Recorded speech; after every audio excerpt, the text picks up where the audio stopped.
bueno, que se me ha cortado cuando estaba mirando lo que me estaban diciendo en una conversación, realmente 4 o 5 pasos más, no creáis.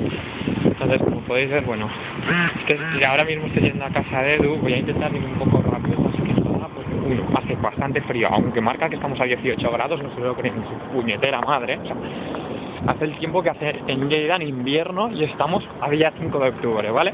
Esto es rápido porque es un semáforo, vale. Tienen este paseo, estos son todo cosas del MIT y así, eso que hace ruido, es una caja de luz. Creo que no se va a ver casi nada, pero bueno, es que creo que no puedo poner luz tampoco. Bueno, sí, ¿cómo se nota, la luz? Lo notáis, ¿no? Yo tampoco. Bueno, entonces, como podéis ver, pues no sé, es todo mucho más lleno de parques, que coño, no se ve nada. Mira, lleno de parques y así. Bueno,